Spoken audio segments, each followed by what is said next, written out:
जोहार दोस्तों, आप सभी को आपका अपना चैनल नाग पूर्णिमा फाउंडेशन में स्वागत है।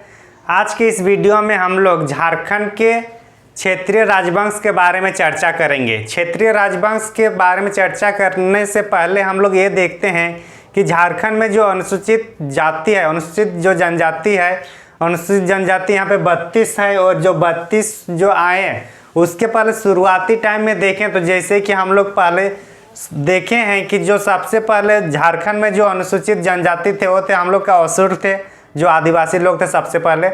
उसके बाद ये भी माना जाता है कि जो असुर है उनके आने से पहले भी यहाँ पे एक शैव समाज की स्थापना मतलब हुई थी और उसको सदान के रूप में माना जाता है। तो ये सब हम लोग उसका इतिहास में देख सकते हैं। तो जैसे असुर आया, असुर जो पहले थे, उसके बाद बिरहोर आए, फिर बिरजे आए। तो ये सब आने के दौरान फिर मुंडा शासन व्यवस्था, मुंडा लोग आए हम लोग का नवपाषाण काल में। और जब मुंडा लोग आए तो ये लोग सबसे पहले शासन पद्धति को लाए झारखंड में। उसके पहले शासन व्यवस्था नहीं था। असुर लोग, बिरजिया या फिर बिरहोर लोग थे, वो लोग शासन व्यवस्था के बारे में वो लोग परिचित नहीं थे। तो जो सबसे पहले शासन व्यवस्था लाई गई है वो मुंडा लोगों ने लाई है। तो झारखंड में जो शासन व्यवस्था का जिसको जनक कहेंगे वो हम लोग मुंडा जनजाति को कहेंगे। इसमें भी ऋषा मुंडा को कहते हैं और उसके वो जो परिकल्पना दी वो ऋषा मुंडा थे। और उसके बाद जो इसको ये जो राजा बनाया गया उसका नाम था सुत्तिया। तो उसके बाद फिर हम लोग आगे देखेंगे इसको धीरे धीरे। तो सबसे पहले हम लोग जो क्षेत्रीय राजवंश है उसको एक बार हम लोग पहले चर्चा करेंगे कि क्षेत्रीय राजवंश में कौन कौन सा है झारखंड में, और उसके बाद उसका लोकेशन भी देखेंगे ताकि हम लोग का जियोग्राफी का भी अच्छा से मतलब समझ हो। तो सबसे पहले हम लोग देखेंगे जो क्षेत्रीय राजवंश जो कौन कौन थे उसको हम लोग चर्चा करेंगे, एक बार संक्षेप में करेंगे। और आज थोड़ा इसका बेसिक ही देंगे क्योंकि आज पहला क्लास है क्षेत्रीय राजवंश से संबंधित। तो इसका आज हम लोग एक बार बेसिक देख लेंगे कि कौन से साइड में कौन से राजवंश है, उसको एक बार चर्चा करेंगे। तो सबसे पहले हम लोग छोटनागपुर लिखेंगे। सीएन मतलब छोटनागपुर। और यहाँ पे कौन सबसे पहले यहाँ पे कौन वंश आता है? नागवंश। नागवंश और उसके बाद आता है मुंडा वंश। मुंडा वंश, नागवंश, उसके बाद मुंडा वंश। उसके बाद छोटनागपुर के बाद अगर हम लोग देखें तो उसके बाद पलामू वाला देखेंगे हम लोग जो इम्पोर्टेंट है। पलामू में सबसे पहला आता है रेक्सल वंश। कौन सा? रक्सेल, सॉरी, रक्सेल वंश। और फिर रक्सल वंश को फिर हरा कर चेरो वंश का यहाँ पे स्थापना होता है। किसका? चेरो वंश का। ये हम लोग देख लिए पलामू में। उसके बाद हम लोग देखेंगे सिंहभूम क्षेत्र में। अच्छा, सिंहभूम से पहले एक बार हम लोग धनबाद देख लेंगे। जो धनबाद क्षेत्र है यहाँ पे पहले मानभूम राजवंश आता है। मानभूम राजवंश। और फिर आता है यहाँ पे पंचेत राजा वाला आता है, पंचेत राज। ठीक। उसके बाद धनबाद के बाद हम लोग सिंहभूम क्षेत्र में देखेंगे। सिंहभूम में सिंहवंश आता है। सिंहभूम में मतलब दो तरीके से हम लोग देख सकते हैं, एक सिंहवंश और एक ढालभूम वाला एक अलग से है। ढालभूम में ढालवंश यहाँ पे होगा, ढालवंश। उसके बाद सिंहभूम के बाद हम लोग चर्चा करेंगे कहाँ? रामगढ़। रामगढ़ में यहाँ पे भी सिंहवंश जो दलेल सिंह वगैरह आते हैं यहाँ पे। और इसके बाद जो यहाँ पे जो अंतिम रूप से हम लोग देखेंगे वो अन्य में होगा। अन्य में कौन कौन सा रहेगा? कुंडा, खड़गडिहा। तो ये सब हम लोग चर्चा करेंगे। तो ये सब जो है इसका एक बार हम लोग लोकेशन देखने का प्रयास करेंगे। छोटनागपुर वाला तो रांची वाला क्षेत्र, पलामू, पलामू प्रमंडल वाला है। धनबाद, धनबाद वाला ही क्षेत्र है। सिंहभूम वाला है। और एक कुंडा और खड़गडिहा, ये हम लोग का थोड़ा नाम में अंतर दिख रहा है। बाकी तो हम लोग ये जियोग्राफी में देख चुके हैं। तो अगर हम लोग इसको लोकेशन में दिखाने की कोशिश कर रहे हैं, इसको स्क्रीनशॉट लेना है तो ले लीजिए एक बार। तो अगर हम लोग देखें तो जो झारखंड का जो अब इसको लोकेशन में अगर देखें, ये 2-3 थोड़ा मिटा दे रहे हैं। चलिए इसको भी मिटा देते हैं। तो अभी हम लोग एक बार इसका लोकेशन देखेंगे और उसके बाद हम लोग जो नागवंश है जो शुरुआत मानी जाती है उससे हम लोग शुरू करेंगे। तो अगर झारखंड का मैप कुछ इस तरीके से होगा, सही नहीं बन रहा है तो आप लोग बनाने की कोशिश कीजिएगा।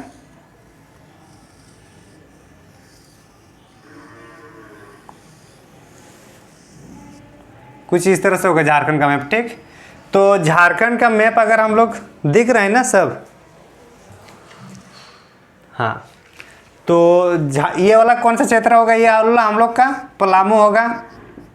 मतलब पलामू वंश, मतलब अगर चेरो जनजाति के बारे में कोई भी संबंध पूछ दे कि चेरो जनजाति कहाँ पे है तो किधर होगा? पलामू साइड, ये पलामू हो जाएगा। ये कुंडा वाला क्षेत्र है, कौन सा? कुंडा, चतरा वाला क्षेत्र है, मतलब ये कुंडा। उसके बाद जो ये हजारीबाग वाला जो क्षेत्र होगा, जो चाय चप्पा हम लोग जो पढ़े थे वो वाला होगा चाय राज। और इसको ये कहाँ है? हजारीबाग में है। और इसको अगर और एक नाम दिया जाए तो चौपारण है, चौपारण, इसी को हजारीबाग वाला क्षेत्र कहा जाता है। और ये वाला जो जगह गिरिडीह वाला है, गिरिडीह वाला को क्या खरगडीहा कहा जाता है? क्या कहा जाता है? खरगडीहा। और ये वाला क्षेत्र कौन सा होगा? राजमहल होगा ना। तो ये हम लोग देख ली ऊपर वाला लोकेशन। इधर वाला जो देखेंगे ये कौन सा होगा? ये हम लोग का छोटनागपुर होगा। इधर होगा हम लोग का पोरहाट, इधर हम लोग का कोल्हान, कोल्हान हुआ। और ये वाला हम लोग का क्या होगा? सिंहभूम। और ये वाला जो क्षेत्र है ये वाला कौन सा होगा? ये वाला ये होगा हम लोग का मानभूम। मानभूम मतलब धनबाद वाला। और ये वाला हम लोग का पंचायत। तो इस तरह से अगर हम लोग देखें कि झारखंड का जो क्षेत्रीय राजवंश कहाँ कहाँ पे है तो उसको हम लोग देख सकते हैं मैप के द्वारा। इसको नोट डाउन जरूर कर लीजिए, कभी मेंस में ज़रूरत पड़ता है तो इसको दिखाने से 2-3 नंबर एक्स्ट्रा मिल जाएगा। सॉरी। तो पलामू देख लिए, कुंडा देख लिए, चाय चप्पा या चंपारण जो हजारीबाग में है, खरगडीहा हम लोग देख लिए, ये वाला है, ये राजमहल वाला क्षेत्र है। फिर ये छोटनागपुर जो नागवंश का है ये वाला है नागवंश। फिर मुंडा वंश। फिर पोरहाट वाला क्षेत्र देख लिया हम लोग, कोल्हान वाला क्षेत्र देखिए, फिर सिंहभूम वाला क्षेत्र देखिए। तो इस तरह से हम लोग इसको देख लिए हैं। अगर आप लोग स्क्रीनशॉट लेना है तो ले लीजिए एक बार। आगे हम लोग जो अभी चर्चा करेंगे वो हम लोग चर्चा कौन से वंश पे करेंगे? सबसे पहले हम लोग नागवंश के बारे में चर्चा करेंगे। अच्छा, नागवंश के बारे में चर्चा करने से पहले, नाग तो सुतियांबे के टाइम आया, लेकिन उसके पहले जो हम लोग देखेंगे वो मुंडा राजवंश के बारे में एक बार चर्चा करेंगे। किसके बारे में? मुंडा राजवंश के बारे में। तो आप लोग ये कमेंट में बता दीजिए कि जो मुंडा की जो जनसंख्या आबादी झारखंड में कितने नंबर पे है। सबसे पहले तो संथाल है, उसके बाद जो भी है उसका हम लोग ये करके बता दीजिए असेंडिंग ऑर्डर में।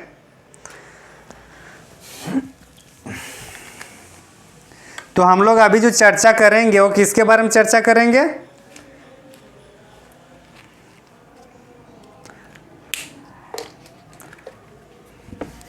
मुंडा राजवंश के बारे में। तो मुंडा, जैसे कि हम लोग शुरुआत टाइम ही बताए कि झारखंड में जो शासन व्यवस्था का जनक जिसको माना जाता है वो कौन है? मुंडा वंश। तो मुंडा ये कब आए हैं? ये हम लोग का आए हैं नवपाषाण काल में। और उसके बाद वो लोग जैसे आए फिर अपना जो जमीन जगह, जैसे पहले जंगल था तो जंगल को काटे, और जब जंगल को काटे और उसमें अपना क्षेत्र मतलब अपना सामूहिक रूप से रखे तो उसको ये लोग खुटकट्टी कहे। क्या कहे? खुटकट्टी। जो अभी हम लोग CNT SPT में भी हम लोग पढ़ेंगे तो उस टाइम अच्छा से देखेंगे। तो जो खुटकट्टी आता है वो किन सा है? मुंडा जनजाति के द्वारा। तो हम लोग अभी मुंडा राजवंश, मुंडा राजवंश के बारे में हम लोग संक्षेप में चर्चा करेंगे। मुंडा राजवंश, तो मुंडा राजवंश समझ में आ गया कि इन्होंने सबसे पहले झारखंड में शासन व्यवस्था लाने की ये लोग मतलब ये लोग का योगदान है। तो इसमें सबसे पहले जो परिकल्पना की कि शासन व्यवस्था बनाई जाएगी वो कौन है? ऋषा मुंडा। ऋषा मुंडा। तो इन्होंने परिकल्पना की कि शासन व्यवस्था को बनाया जाए, कौन? ऋषा मुंडा। और इसलिए इसको ऋषा मुंडा को आदि पुरुष मतलब मुंडा जनजाति के आदि पुरुष माना जाता है। मुंडा जनजाति के आदि पुरुष। तो मुंडा जनजाति के आदि पुरुष किसको माना जाता है? ऋषा मुंडा को, जिन्होंने राज की संकल्पना को लाई। तो ये तो परिकल्पना लाए, लेकिन पहला जो शासक है, फर्स्ट शासक कौन बनता है यहाँ पे? मुंडा शासन मतलब मुंडा राजवंश में सुत्यापान। कौन? सुत्यापान। सुत्यापान पहला राजा बनता है। और जब सुत्यापान राजा बनता है तो इसने फिर राजधानी को सी से कैपिटल डिनोट करते हैं हम लोग, ये कॉपीराइट वाला नहीं है, ठीक। तो सी से जो कैपिटल है, तो ये सुत्यापान ने अपना कैपिटल मतलब अपना राजधानी, या तो राजधानी नहीं, इसको हम लोग ये कह सकते हैं कि जो क्षेत्र है उस क्षेत्र को इन्होंने क्या कहा? जो क्षेत्र है उसको क्या कहा इन्होंने? सुत्या नागखंड। सुत्या नागखंड। सुत्या नागखंड अपने क्षेत्र का नाम दिया, किसने? सुत्यापान ने। तो यहाँ तक हम लोग देख लिए मुंडा राजवंश है उनका, ऋषा मुंडा ने परिकल्पना की कि शासन व्यवस्था होनी चाहिए। वो प्रथम शासक कौन बनता है? सुत्यापान। और सुत्यापान ने जो राज क्षेत्र में किया उसका नाम क्या रखा? सुत्या नागखंड। सुत्या नागखंड ने अपने इनको 7 भागों में डिवाइड करता है। कितने भागों में? जो राज व्यवस्था है उसको ये 7 गढ़ और 21 परगना में इनको डिवाइड करता है। तो 7 कौन कौन सा गढ़ है उसको एक बार देख लेंगे, और उसके बाद 21 परगना को भी एक बार देख लेंगे संक्षेप में।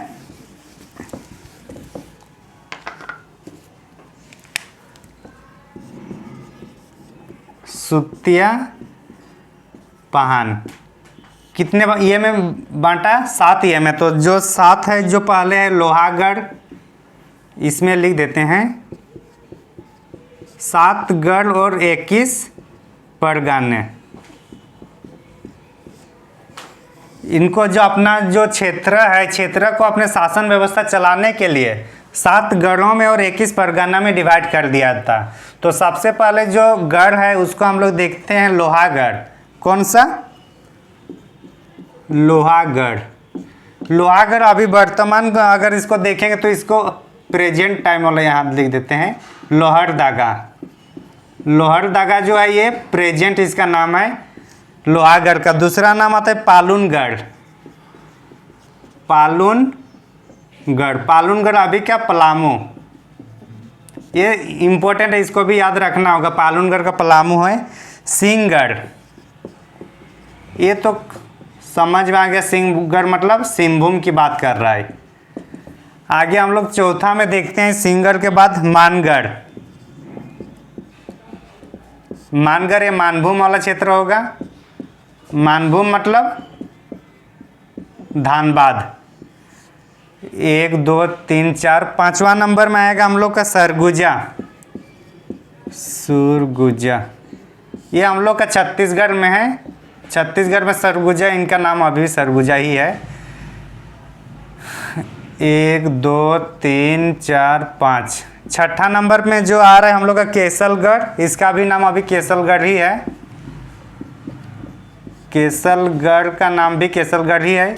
और जो 7वां नंबर जो है, 7वां नंबर का हम लोग हजारीबाग है। हजारीबाग। तो ये क्या है? मतलब 7 गढ़ में इसको डिवाइड किया। किन्होंने? सुत्यापान ने। जैसे शेरशाह सूरी या जितने भी शासक थे वो लोग शासन व्यवस्था को चलाने के लिए प्रशासन में मतलब प्रशासनिक इकाई क्षेत्र में डिवाइड किया जाता है, उसी तरह से सुत्यापान ने भी अपनी शासन व्यवस्था को ठीक से चलाने के लिए 7 गढ़ों में डिवाइड किया। और फिर 7 गढ़ों को आगे फिर 21 परगना में डिवाइड करते हैं ताकि शासन व्यवस्था ठीक से चले। ऐसे इम्पोर्टेंट यही है इसकी 7 गढ़ों के बारे में। लेकिन फिर भी बुक में कहीं कहीं दिया रहता है कि 21 परगने हैं, उसका भी कभी कभी अगर नाम पूछ देते हैं, अगर डिफिकल्ट करना चाहते हैं तो उसको भी एक बार हम लोग देख लेते हैं। तो सबसे पहले अगर हम लोग इसमें देखें तो एक मिनट, ओमडोंडा नाम थोड़ा देख लीजिएगा, ओमडोंडा। उसके बाद है हम लोग का दोइसा, दोइसा के बाद फिर हम लोग का खुसरा, फिर आ रहा है हम लोग का सुरगुजा, सुरगुजा के बाद आ रहा है फिर हम लोग का जसपुर और गंगपुर, जसपुर गंगपुर। उसके बाद पोरहाट, पोरहाट गिरगा। उसके बाद हम लोग का बिरुआ और लचरा, बिरुआ और लचरा। उसके बाद आ रहे हैं हम लोग का बिरसा और सनपुर, बिरसा सोनपुर। उसके बाद आता है हम लोग को बेलखादर,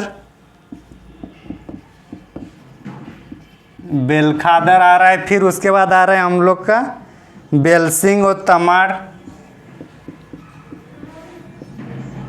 बेलसिंह और तमाड़। फिर उसके बाद आ रहा है हम लोग का लोहारडी और खरसिंग, लोहारडी और खरसिंग। कौन सा? खरसिंग। उसके बाद आ रहा है फिर उदयपुर और बोनाई, उदयपुर और बनाई। और उसके बाद आता है फिर करैया और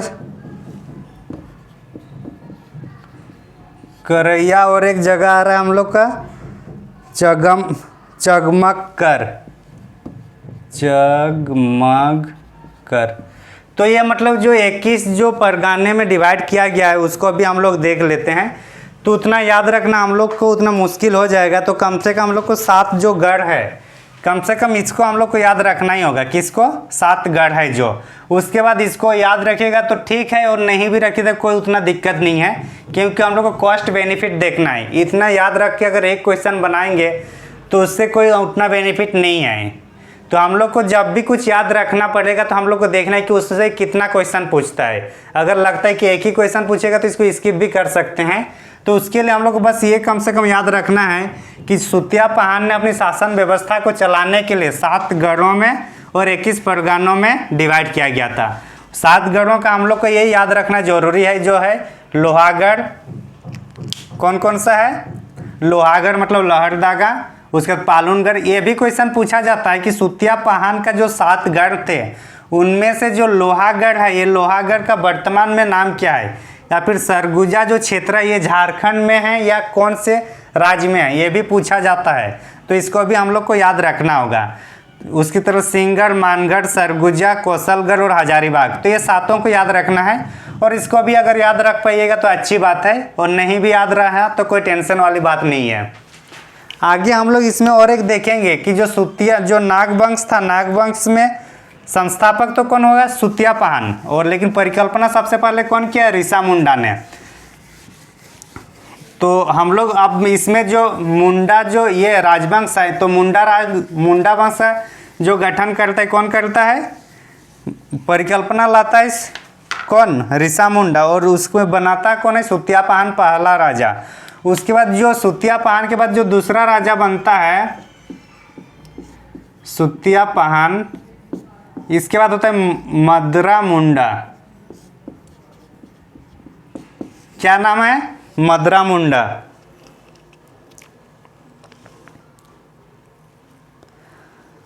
हाँ, तो ये फर्स्ट शासक है किसका? मुंडा वंश का। हम लोग मुंडा वंश पढ़ रहे हैं ना, मुंडा राजवंश। तो मुंडा राजवंश में हम लोग पहला जो शासक है उसका नाम क्या है? सुतिया पहाड़। और अंतिम लास्ट मतलब जानना, ये इतना मानना मतलब 2 ही यहाँ पे शासक रहा। 2 शासक में कौन है? मदरा मुंडा। मदरा मुंडा का अपना कोई प्राकृतिक मतलब इनका कोई अपना बेटा नहीं था, तो मतलब इनका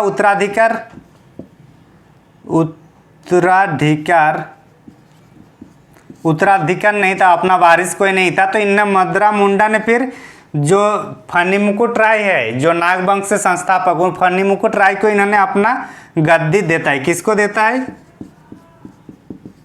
किसको सौंपता है ये, फनी मुकुट राय को।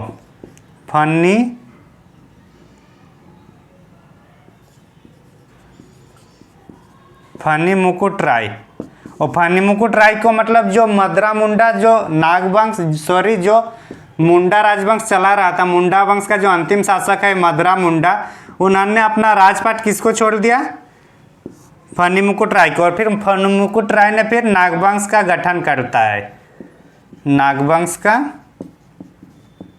गठन करता है। तो हम लोग आज के वीडियो में हम लोग क्या देखे कि बार बार नागवंशी आ रहा है। तो हम लोग जो आज देखे सबसे पहले मुंडा वंश देखे, मुंडा राजवंश। इसका सबसे पहले जो मतलब परिकल्पना लाई थी वो कौन थी, ऋषा मुंडा ने। और ऋषा मुंडा ने परिकल्पना लाई, लेकिन उनको राजा कौन बनता है, सुत्यापहान।